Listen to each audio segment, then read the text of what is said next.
folks, Van Prepper here, and today I am going to attempt to give you some information that will be useful in this battle that we have for the hearts and minds of our friends and neighbors as we try to bring them over to freedom's side. So I'm going to give you some statistics from, this is from America's, the source of this is America's First Freedom Magazine, which is an NRA magazine, but they are not the source of where these polls came from. So just keep that in mind, because people are going to say, well, you got it from an NRA source. Well, that's not relevant. The NRA is simply citing the poll.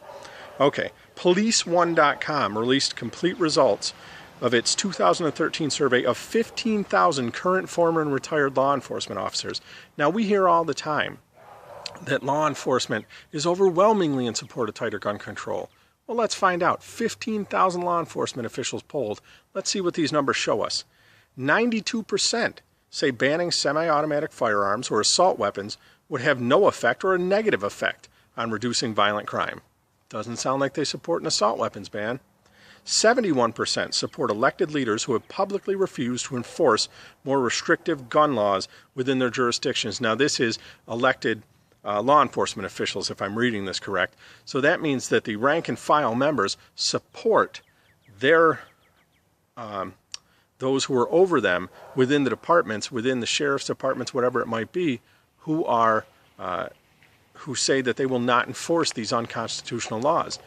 Doesn't sound like there's some massive revolt when a sheriff says, we're not going to enforce this. It's nonsense. 80% say legally armed citizens would likely have reduced the number of casualties in recent mass shooting incidents. 80%. These numbers are we're starting to get an idea that maybe law enforcement does not support gun control, as we are continually told.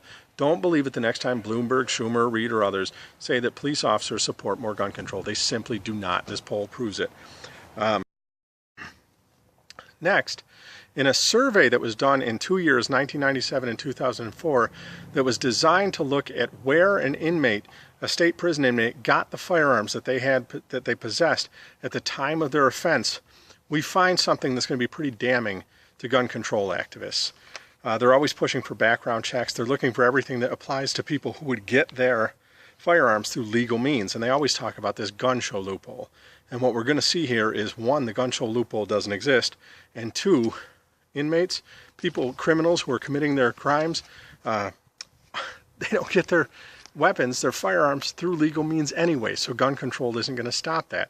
They don't get their firearms through any avenue that's going to cause them to have a background check done. But don't listen to me. Let's look at what the statistics say. Remember, 2 years, 1997 and 2004, and the stats are pretty much the same for both years. First off, the gun show loophole in both these surveys in 97 and 2004 of state prison inmates, 0.8%, that's less than 1%, said that they got the firearms they had at the time of their offense from a gun show. There is not this huge gun show problem. That's a lie. It's one that gets repeated all the time, and we hear numbers like up to 40%. Garbage. There's no basis for that. They have no idea what they're talking about. They're just making it up. Don't listen to that. It's just nonsense. As a matter of fact, legal means in general, flea market, pawn shop, retail store, any place you're going to go that you would have to go through the background check process, 14% in 1997 of those state prison inmates got their firearms through those means. 14%. And in 2004, 11%. Okay, are you getting the trend here? They're not going to places that they have to do background checks to get these firearms. And when you look at what other avenues they got them, family or friends, now there's not going to be any background check done by your family or friends if they're trading or you're buying from them a firearm. Family or friend, 40% in 94, 37% in 04, and illegal means, meaning drug dealer, got them off the street, robbery, whatever it might be, 37% in 1994 and 40% in 2004. Gun control doesn't work. It has no effect on these numbers because criminals, by their very definition, don't obey the law. So passing one more law isn't going to magically stop them from committing a crime.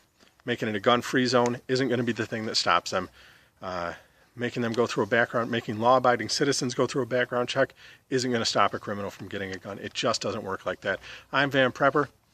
I hope that this is going to be useful to you and that you're able to use this to win the hearts and the minds, the battle for the hearts and the minds of our friends and neighbors, that we can convince one person at a time that gun control is nonsense, that freedom will always set people free, make us better, make us stronger as a nation and as a society. And I'm Van Prepper, folks. Happy shooting. Folks, if gun control worked, we wouldn't have just seen a 3-day stretch in the city of Chicago with 44 shootings.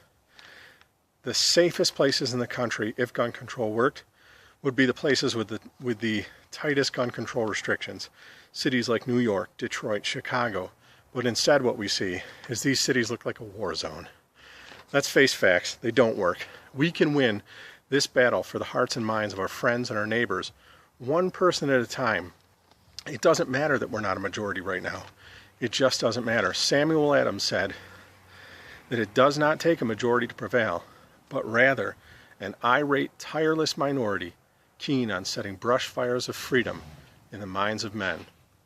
I'm Van Prepper. Let's go set some brush fires today, shall we? Happy shooting, everybody.